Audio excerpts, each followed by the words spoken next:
شلاملخ مريم مليخ طيبوثة نارا عماخ مريخات المشي وموريخ بيرت خرسيغيشو ناط مريم يلدت آلها صلح لابين حطاي هاشا وشاق الموتين آمين.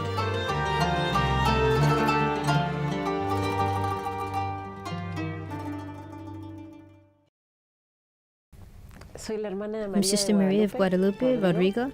I'm from Argentina, and I belong to the religious family of the Incarnate Word, which is a congregation founded in Argentina by Father Carlos Vela.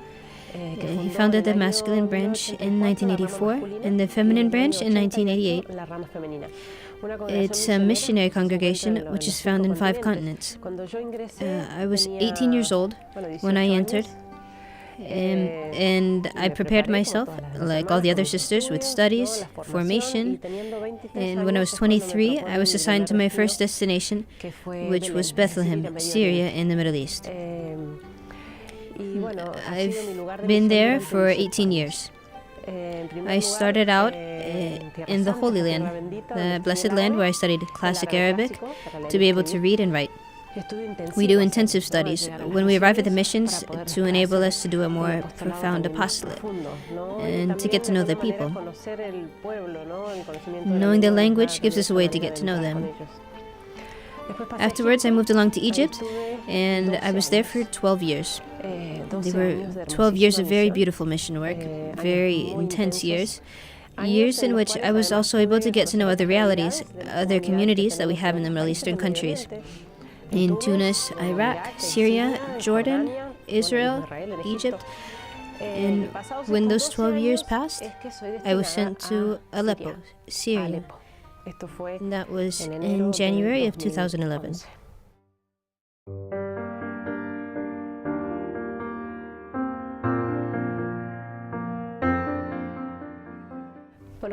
When I arrived in Syria, I was already familiar with the country. I had made various visits to our community in Aleppo. The situation that the people were living in was pretty atypical for the Middle East, as far as good relations between Christians and Muslims. It always called my attention, knowing the other realities of these countries where they can live together with our Christians. Even though it's our land, we're a minority and generally persecuted and discriminated. Hostility, it's in the air. You can perceive it. But in Syria, it wasn't like that.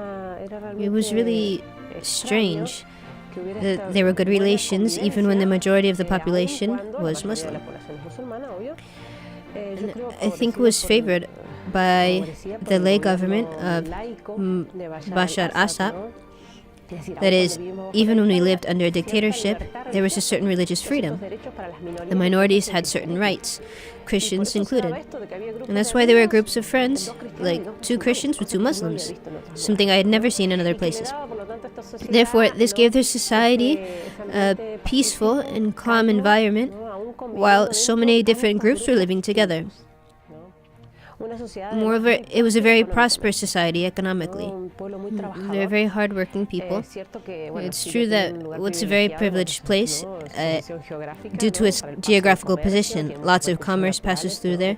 It has many natural resources, lots of petroleum. But they're very hardworking people, and they've lifted up the country by their efforts. In general,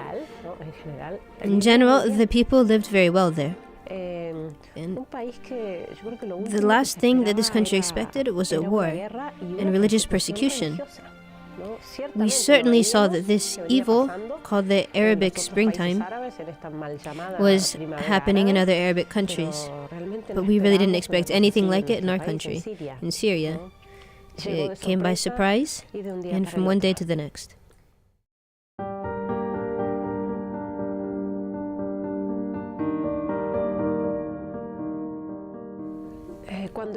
When this began, various disturbances were provoked in different towns of Syria. From the very beginning, it started with foreign participation. That is, from the very beginning, unfortunately, there were groups of extreme fundamentalists who came into the country to rouse disturbances, to start them up in a way, nurturing groups that already existed in the country, who were competitors for the regime, like sections of the army, which were minority groups. For this reason, this war isn't a civil war, strictly speaking. It was something armed more from outside than inside. Since the first disturbances in these towns, it began in the south of Syria. There were manifestations, terrorist acts, lots of violence. There were armed groups coming from outside, extremist groups, and open persecution of Christians was already taking place. In the first disturbances, Christians were cut into pieces and put into trash bags, and afterwards into a dumpster, with a sign that read, "Do not touch. This is a Christian." This was happening since the first manifestations, even when the media portrayed them to the Syrian people as peaceful manifestations. The general reaction of the Christian community was to try and express its opinion. They went out into the streets of Damascus, the capital, and Aleppo, where we have our missions, and it's the second most important city of the country after the capital. The people went out into the streets to manifest what they wanted. What they wanted was to continue how they were. It's difficult to understand their way of governing, and obviously there are better ways of governing. But they preferred and still prefer to continue as they were, before falling into the hands of Islamic extremism. They saw what was coming. So the people went out into the streets to support their president with songs and flags. And those very images were taken by the international mass media, very important channels of information, and they commented on them in the following way. Peaceful manifestations continue in Syria as the people go out into the streets asking their president to leave. This is the opposite of what they wanted to say. This has been very painful for the Syrian people, above all for the Christian community. The Christian community was especially protected by the regime. And now, obviously, they're the first to be placed in danger. The Christian community is being attacked directly. That's why one of their greatest sufferings is the West's abandonment. This silent accomplice, as Pope Francis calls it. And when they have tried to lift up their voice,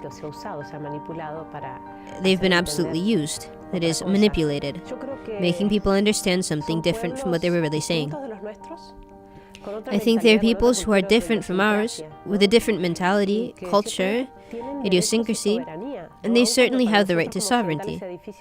Although for the West it's difficult to understand, we can't judge these peoples with our criteria. And certainly, what Christians lived in Syria was very beneficial compared to other Arabic countries. All of this was lost. There was religious persecution that we had not seen in such a long time. Open persecution of Christianity. It's also true that other religious groups are suffering this persecution. According to these fanatic groups, the goal is to finish off with the infidels, first Christians and then other religious groups. And even the very Muslims of Syria that were tolerant and open, well, they're also suffering.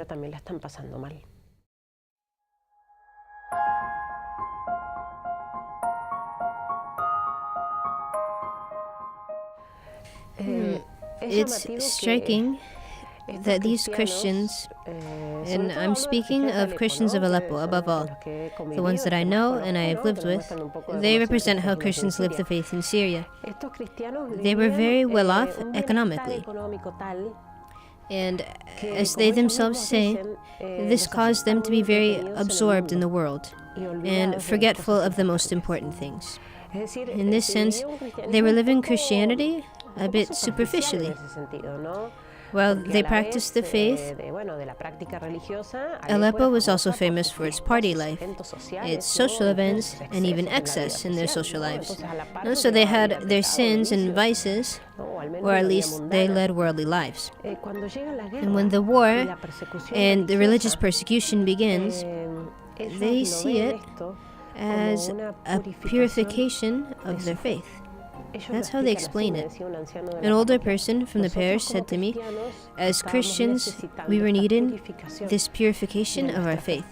Because in the face of persecution and war, which takes everything from them, all the material things that were so important to them, they find themselves thinking, I have a soul to save, and I'm wasting time, worrying and occupying myself in so many things which in the end are not so important, and they're even sins. And I'm running the risk of losing eternal life.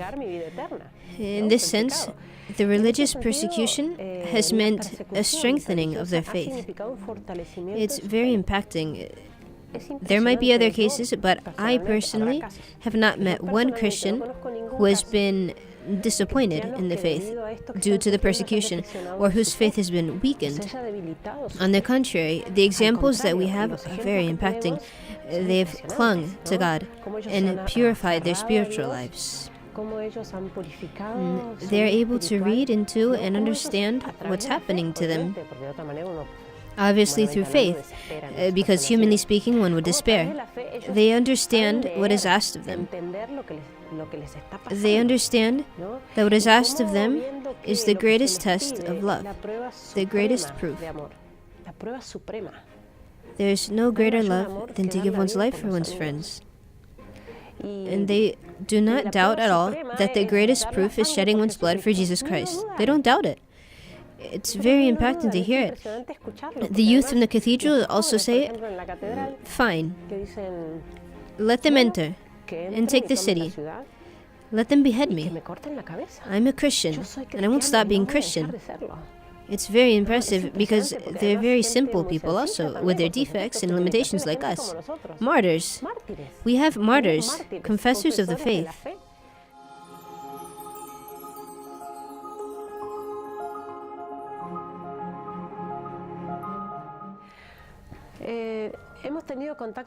We've been in contact with many people who have given their lives. Yes, who have died in attacks, above all in Christian neighborhoods in Aleppo. But above all, we've had very direct contact with confessors of the faith. That is, people who have been tortured, kidnapped. They haven't given their lives, but they've been there. These testimonies are gathered by the church because they are treasures for the church in Syria and for the whole church. There are testimonies that are truly impressive, like that of a very simple man, very simple. He was kidnapped for about a month and a half, more or less. And during this time, his family was collecting money for his ransom.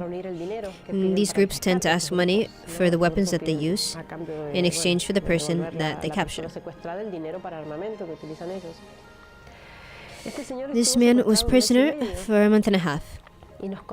He told us with great simplicity that he was enclosed in a stable, a very small room without windows or ventilation, with 30 Muslims. He was the only Christian.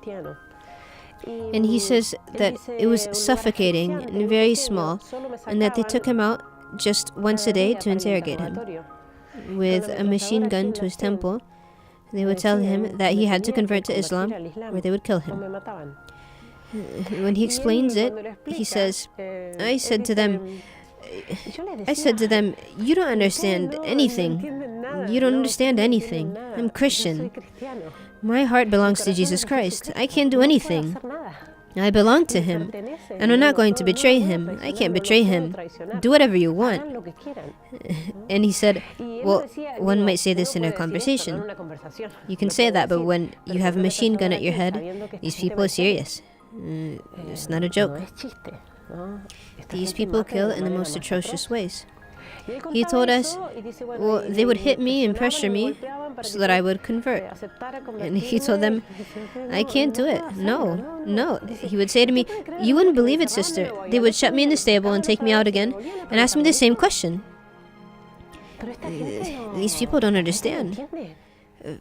For them, it's not even a possibility to think, well, maybe since I'm afraid, but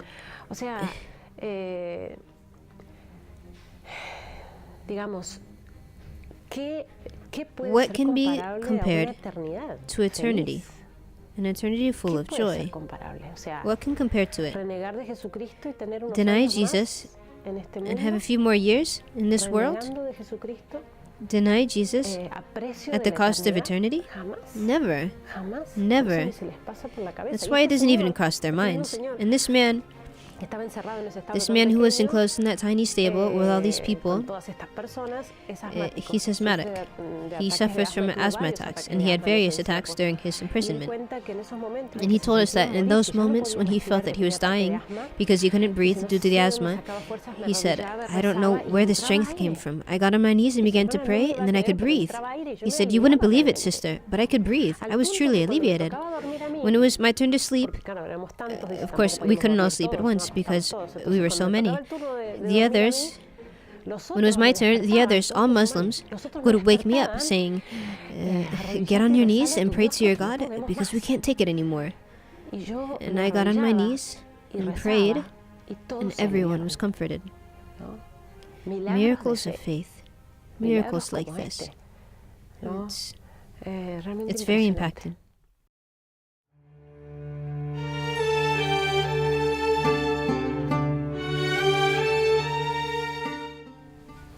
In Aleppo, the death threat for Christians is permanent because of the fact that the fundamentalist groups are located inside the city. They have taken various neighborhoods, and they're attacking the city permanently. They've been in this situation for over 4 years. They're constantly attacking indiscriminately with gunshots, projectiles, missiles in whatever part of the city, but above all in Christian neighborhoods and churches. They're the first target.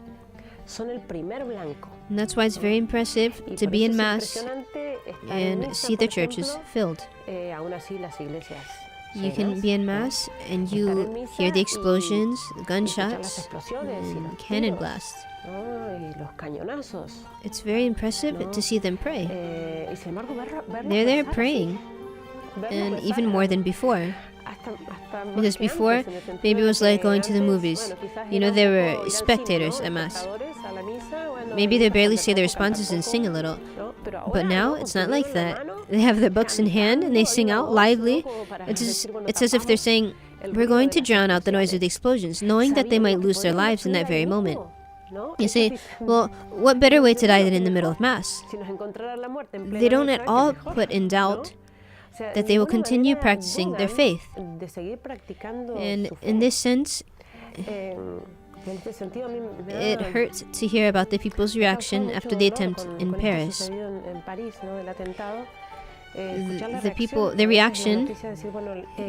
people were going to church less. They're afraid to go to church. It's so different. What a difference between them and the Christians here. For example, during Easter and the more important Christian feasts, the fundamentalist attacks, they're more accentuated. And they announce them. I remember one Christmas, they announced even on the social networks, we're going to send you missiles. We're going to attack with missiles painted red because Santa Claus sends them. It's terrible, and it literally rains projectiles. It rains projectiles on Christian neighborhoods during the holidays, and the churches are filled.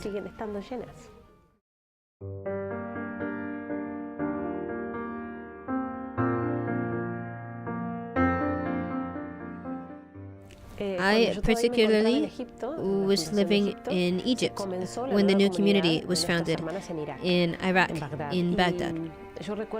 And I remember that the superiors asked us if any of us wanted to offer to go. And many did. 19 offered themselves, among Arab sisters and also other foreign countries. And I admired them. I thought, well, they're so brave to go to a place like that. Because I wasn't like that. I couldn't do that. I couldn't. My health is kind of delicate. I'm a very fearful person.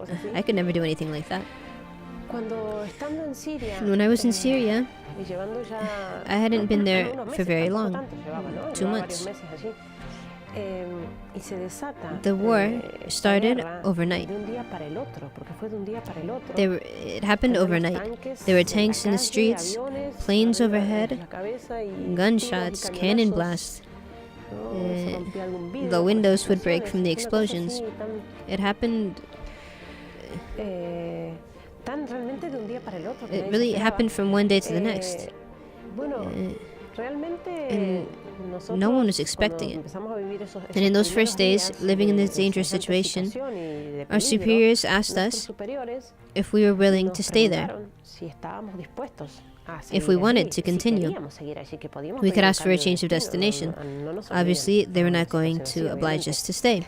And if we wanted to stay, we had to give reasons for why we wanted to stay and have the support of our families, our parents. So everyone thought about it and prayed about it, the sisters as well as our priests. And there was not a doubt. No doubt, I'm staying. Everyone said, I'm staying. When I spoke with my parents, I told them, well, they knew how the situation was. I had kept them updated, and they were keeping up with the news.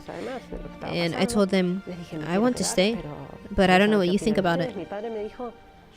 And my dad told me, you've been with these people up until now, and you're going to abandon them when they need you most? You have to be there. And he told me, that's what it means to give your life. It's part of living the missions. And he told me one more thing. He said,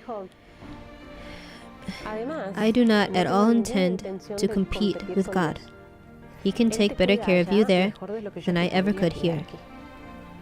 For me, this was very impacting, and their faith is truly admirable. The faith of our families, it sustains us. And it sustains us to be there. I remember my mom, the first time I was able to leave for a time to see them and then go back. When I had to go back, I asked her, Mom, are you up for this? I don't worry you too much, do I? Do you get anxious? And she said, well, of course I worry. How am I not going to worry? If you had to die there, it would obviously be very painful for me. But my greatest worry as a mother is the death of your souls.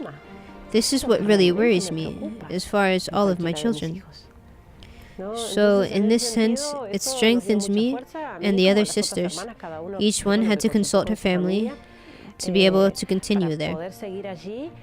And this proves that it isn't about personal capacities or the abilities or preparation that you might have, whatever preparation you've done, or well, I've taken classes to prepare for war. It has nothing to do with that. It's about truly trusting in the grace of God. He does everything through us, even though we are the way we are.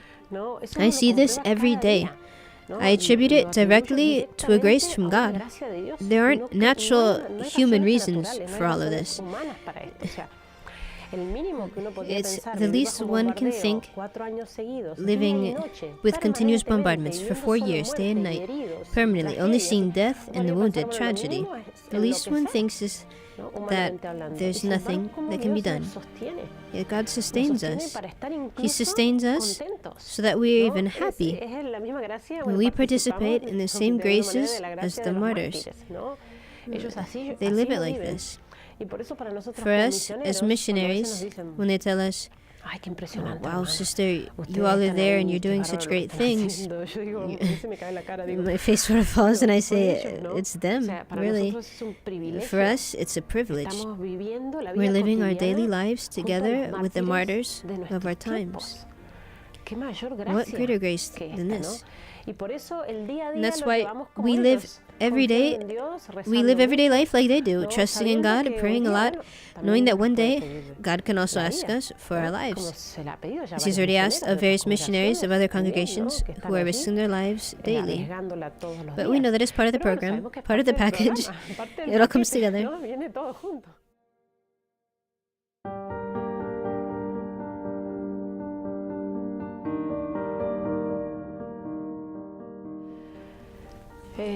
We hear tragic stories every day among our feligreses and our neighbors.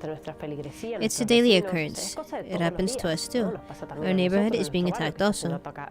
And you hear very impacting stories, like that of a woman named Amal, which means hope in Arabic. She has a very fitting name. She had 4 children, and one of them had an operation in the hospital. It was a very simple operation, short. He was with his mom, waiting for the doctor to discharge him from the hospital. While they were there, a projectile fell close to the hospital, and the whole building shook.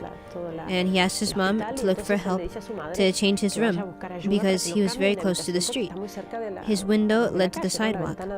The woman went out to search for help, and a second projectile fell, this time closer.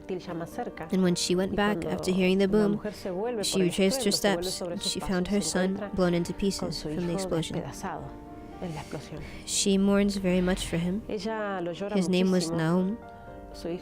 She weeps very much, but she says, "My son was already prepared for heaven. I saw that he was ready to go to heaven. And now Our Lady takes better care of him than I could hear. In the end, she is his mother." Moreover, she says,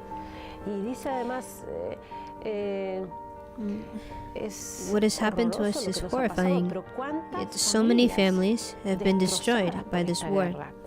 So many mothers are suffering more than I am." This reaction is very impressive. Because at times one says, "Oh, I suffer a lot. Why does everything happen to me? Why did this have to happen to me? Me? And this mother just lost her son in the most tragic way. But she says that there are so many other mothers suffering, even more than she. She also says that when she was afraid and worried, maybe a projectile would fall on her house in their Christian neighborhood, her son, Nahum, would say to her, quoting the gospel, "Mom, don't be afraid of what can kill the body, but of what can kill the soul." And she says that this calmed her, and now much more. This is what they're living. The faith is what gives it to them. Faith is not just an amulet where I'm going to hold on to my medal and I don't see, I don't suffer, I don't feel. No. They're suffering, truly suffering. I don't think there are more atrocious sufferings for a people than war and persecution, like what Syria is suffering. But nevertheless, the faith keeps them alive, continually, spiritually, full of life, to be able to read, to understand what's happening to them, knowing that God is in no way responsible for all of this, by no means. God respects human liberty, but He also fixes things very skillfully and draws greater goods from all these evils. And that's what they see. This is what they truly succeed to see. At times it may seem contradictory and even shocking. A young woman from the parish, she's very young, she's about 30 years of age. She has 2 small children. She told me, "Sister, what I'm going to tell you might sound bad. It might be misunderstood, but these last few years have been the happiest years of my life." And she said it with tears in her eyes. How can a woman who has lost her house in bombardments during the first years of the war say this? Her husband lost his business, was taken and ransacked. She's lost family members. She's lost everything. And she says, "These have been the happiest years of my life. In these years, my faith has been strengthened. They have been years in which I have truly discovered God. It's when I understood what's truly important, and that this life is short. This shouldn't be a novelty. Everyone knows that life is short, and we're going to die. But we don't think about it very often. We don't think about it, and this makes us be entertained and occupied with so many other things. In short, they see having this opportunity as a grace. They see it as a grace because the situation they're in makes them live their lives with their eyes fixed on heaven. Their eyes are fixed on heaven, and no one takes their gaze from there. They say, they can take whatever they want. They can kill me. and cut my head off. But they can't take heaven away from me. They can't. And this is their strength. And this strength is manifested even in front of their persecutors. There are many stories of people who have had arguments and strong encounters with their persecutors during kidnappings. And their persecutors are surprised by their superiority, their boldness and fortitude that the Christians have, which of course comes from God. It's something that's not human. There's a boy who was kidnapped, and he wasn't a practicing Christian. He led a pretty superficial life, you could say. He was pretty worldly, a singer. He would sing in bars. And when they kidnapped him, he said, "Lord, I won't ask you for anything." When they were leading him, tied one next to the other, he said, "Lord, I won't ask you anything, because I know I deserve everything that they might do to me. If they kill me, I deserve it for the life I was living. But if you free me, I promise that I'll change." He says that while he was being imprisoned, when they took him out to interrogate him, they had a machine gun. They hit him, telling him he had to become Muslim or they would kill him. This was a kid that didn't practice. He wasn't very religious. In theory, he was very far from his faith. And he responded, "No, by no means, I'm Christian. I'm Christian. And I'm not going to stop being one. Kill me." How easy it would have been for him, being someone who wasn't practicing, to say, "Well, just tell me what I have to do. Where do I sign?" And that's it. No. With fortitude, he says that they interrogated him on all the points Islam usually uses to attack Christianity. The Trinity, for example. You worship three gods. For example, they would say, the fundamentalist kidnappers would say. And he would say, "You all don't understand anything. Father, Son, and Holy Spirit, three different persons in one true God." And he gave them a theological explanation from St. Thomas. When he told me this, I asked him, "But where did that come from? Did you remember it from the catechism?" And he said, "How was I going to remember the catechism? The words just kept coming to me and I couldn't be quiet, one after the other. I couldn't stop talking, and I left them speechless." And they said, "Why do you Christians always speak with that wisdom?" And to one of them, it seemed like something very extraordinary, something very rare. But he's living the gospel. This is all written in the gospel. What he said is what the gospel says. Jesus foretold it when he said, "Do not worry about what you're going to say." They're living the gospel, which is what we should all be living. It's not strange. We should live it like they do. In this sense, it seems to me that if someone reads the gospel, Jesus says they will persecute you. This means that they are going to persecute me. Maybe not with a sword or in a bloody way, but in our society, the Christian is persecuted. Subtly, in a different way, but the faith is persecuted.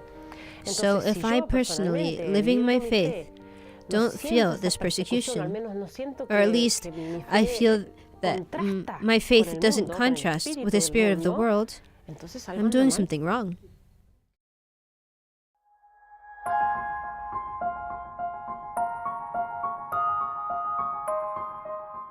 It seems to me that the martyrs are listening to Pope Francis when he says, "We have to make a noise, a lot of noise." The martyrs are shaking up the world. They are shaking our Western Christianity, which is sleeping, perhaps lukewarm, comfortable, and even conformed to the world's criteria.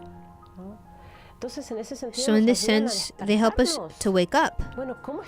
How am I living my faith? This is the Christian's model. How am I living? Can I call myself a Christian when I'm ashamed to show it?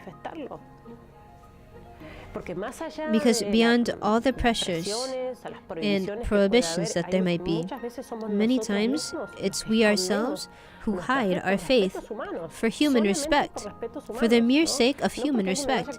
Not because someone's going to cut my head off, but simply because they're going to criticize me, or isolate me, or discriminate me. This has to move us.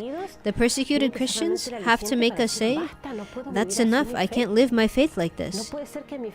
My faith can't be limited to the four walls of the church. And when I go out of the church, I act like someone of the world. I think like someone of the world, and my conversations are worldly. So this has to help us to rethink many things. The persecuted Christians force us to ask ourselves, how am I living my faith? Does the faith that I have transform my life and change it completely? I always use the same example. You can tell when a young person is in love. You can tell. Without saying anything, you can see it in their eyes. This girl is so in love. It comes out of her pores, how much in love she is. Well, the faith has to produce this in us. It's the love for Jesus Christ which burns in us, and it must burn. They have to be able to see from far away that this is a Christian, without even speaking.